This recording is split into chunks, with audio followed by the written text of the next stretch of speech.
So I just watched those two videos, and both the one by Hans Rosling about the washing machine, and also the one by Sheryl WuDunn, and they're very interesting.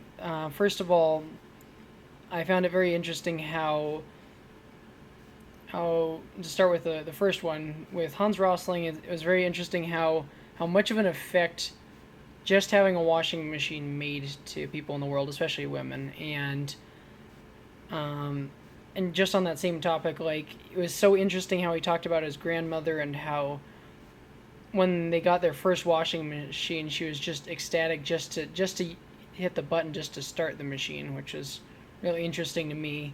And then further than that, how I like how he went into just like what exactly technology can do for you, and like the effect it can have on people.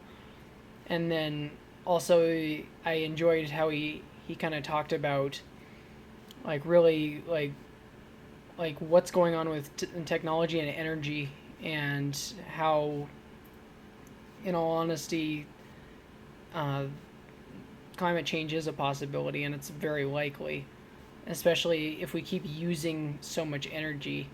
And I like how he categorized those different people into the people who still use the fire to cook and all that, or to wash clothes or whatever.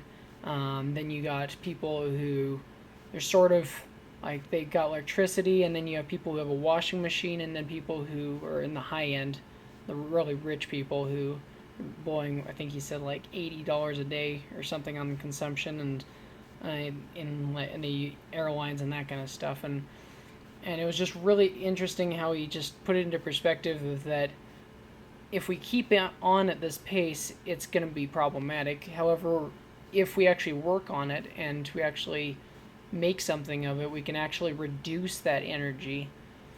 And I agree with that. If we actually do strive to try to cut back on that, and especially the point he was getting at, that if we try to use green energy more often, I think we can actually make something of that.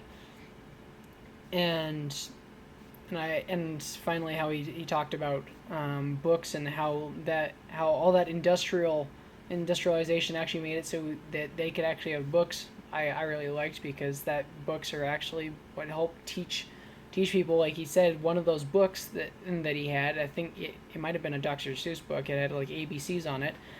Because of that book, or those books that he got, that's why he wanted to become a professor, which is it's really a testament to how much something like that can actually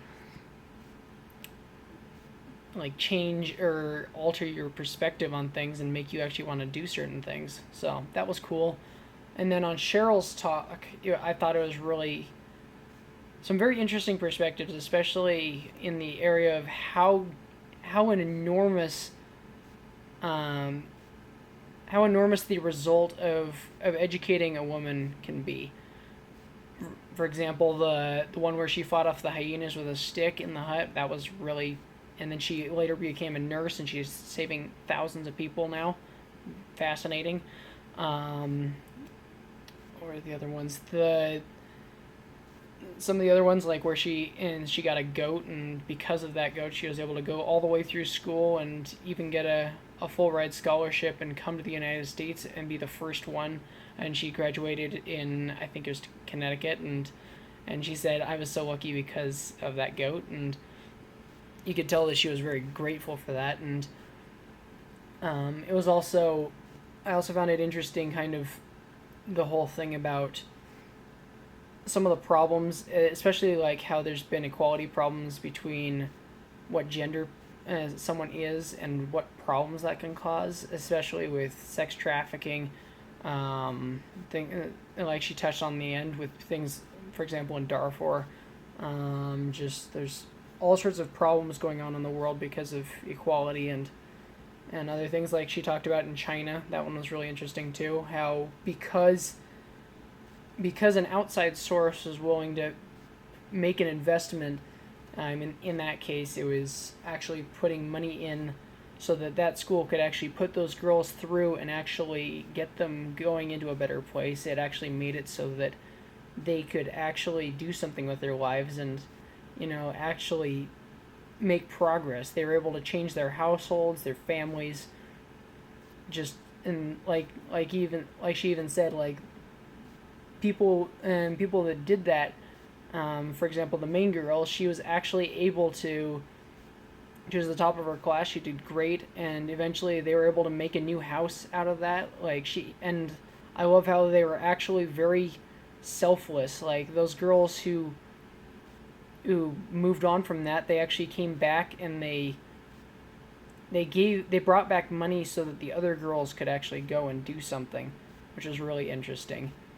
And I really enjoyed the two talks, and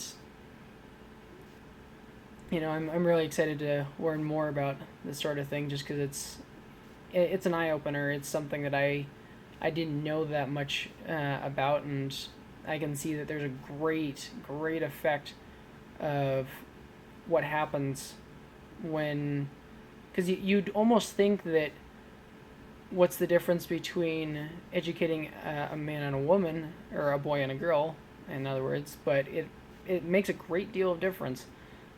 And and it seems like, just from the trend I've been seeing with just like these articles and I guess most of the videos that we've been doing recently, it seems like the women are incredibly grateful and they're a lot more selfless about it, and because of it, they're able to make a lot more of a change in their community. So, those are my thoughts, and I really enjoyed them.